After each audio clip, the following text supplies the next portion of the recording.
जय श्री कृष्ण, जय श्री कृष्ण, जय श्री कृष्ण। जय द्वारकाधीश की जय, जय श्री कृष्ण, जय राधा रानी की जय, जय सिया रामचंद्र की जय, जय वैष्णो माता की जय जय। आज আমি শ্রীমদ্ ভগবদ গীতা একাদশ অধ্যায় বিশ্বরূপ দর্শন পাঠ করছি। তার আগে আমি সমস্ত বাবা, কেন আজকে হচ্ছে ফাদার্স ডে, সমস্ত বাবাদেরকে প্রণাম, যারা এই জীবনের আধার, আমাদের সবারই আধার আমাদের বাবা। মা আমাদেরকে জন্ম দেয়, কিন্তু বাবা আমাদের কোনোদিন আমাদের জন্মদিন সে ভুলতে পারে না। আজ আমি বুঝি আমার বাবা না থাকলে আজকে বাবা নেই, এই জন্য বুঝি কি বাবা আমাদের জীবনের কী। এই জন্য সমস্ত বাবাদেরকে একবারে প্রণাম। তারপরে প্রণাম সেই সমস্ত চরাচরের সমস্ত ব্রহ্মাণ্ডের যে পিতা জয় শ্রীকৃষ্ণ, তাকে প্রণাম। আজ আমি শ্লোক 26 পড়ছি। আমি চ তবাম ধৃতরাষ্ট্রস্য পুত্রঃ सर्वे सह एवः अवनीपाल संज्ञो भीष्म द्रोणः सूतपुत्रः तथा सहो अमिन्दयो योद्धया मुख्या। श्लोक 27। वक्राणि ते तव मारणः विशन्ति दंश्रेष्ठः करलानि भयकानि केदित्यो विलङ्घनः दशनान्तेः रेषुः सा सां दृश्यन्तेः चूर्णन्तेः उत्तमाङ्गैः। श्लोक 28।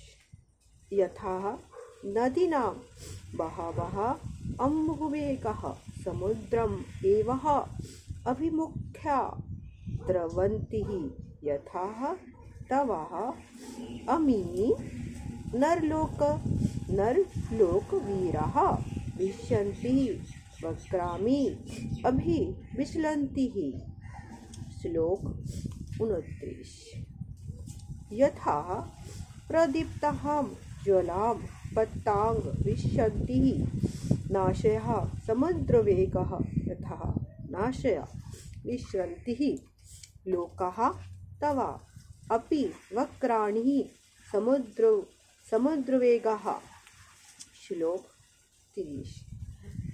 लैलिहस्यः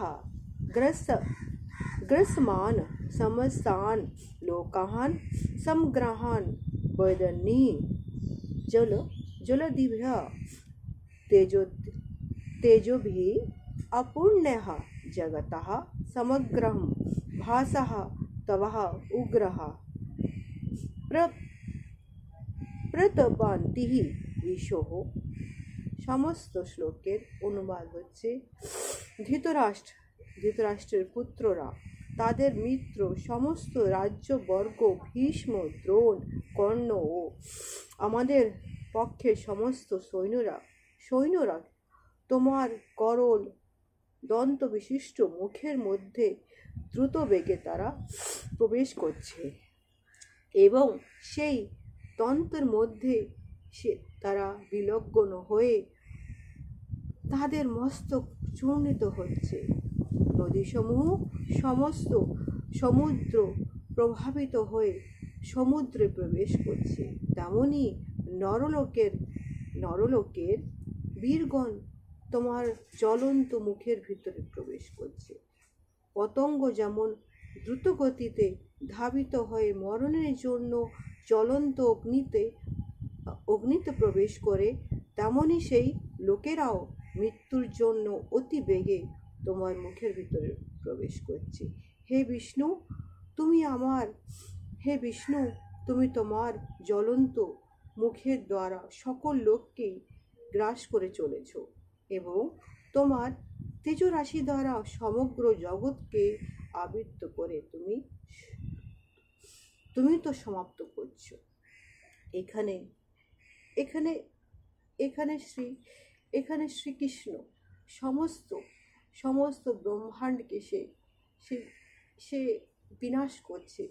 সেই যে সেই যে দৃশ্যটা সে অর্জুন সেটাকে সাক্ষাৎভাবে দেখতে পাচ্ছে। এখানে এখানে শ্রীকৃষ্ণ অর্জুনকে এটা দেখাতে চেয়েছে, এই যে রণক্ষেত্রে, এই যে মহাভারতের এই যুদ্ধতে, কুরুক্ষেত্রে সেই মাটিতে বলেছে, অর্জুন তুমি আজকে কাউকে মারো না মারো, এদের সবার মৃত্যু হয়ে গেছে, তুমি হচ্ছে মাধ্যম, ও ছাড়া কিছুই না, আমি সকলকে বিনাশ করে দিয়েছি, তুমি শুধু মাধ্যম হয়ে আজকে এদেরকে মারবে। তোমার হাতে এরা এরা কেউ মৃত্যু হচ্ছে না, মৃত্যুবরণ করছে না, সবাইকে তো মৃত্যু আমি দিয়েছি, তুমি তো শুধু মাধ্যম। হে অর্জুন, ওঠো আর উঠে নিজের শস্ত্র ধরো, নিজের গান্ডীব ধরো, গান্ডীব ধরে এদের সবাইকে হত করো। এখানে এখানে বলছে কি সবাই সবাই বিনাশ হয়ে গেছে, শুধু একমাত্র এই যুদ্ধে পঞ্চ পাণ্ডবদেরই জয়ী, কেননা তারা সত্যের সাথে আছে, যার জন্য তাদেরই জয়ী। এখানে আমি শ্রীমদ্ ভগবদ্ গীতার সেই অধ্যায়কে এখানে আজকে এই অধ্যায়কে সমাপ্ত করছি। আগামী অধ্যায় আবার একটা শ্লোক নিয়ে আসবে। জয় শ্রীকৃষ্ণ, জয় শ্রীকৃষ্ণ, জয় শ্রীকৃষ্ণ। জয় দ্বারিকাধীশ নমঃ, জয় দ্বারিকাধীশ নমঃ। আবার থেকে ফাদার্স ডের জন্য সমস্ত বাবাদেরকে প্রণাম।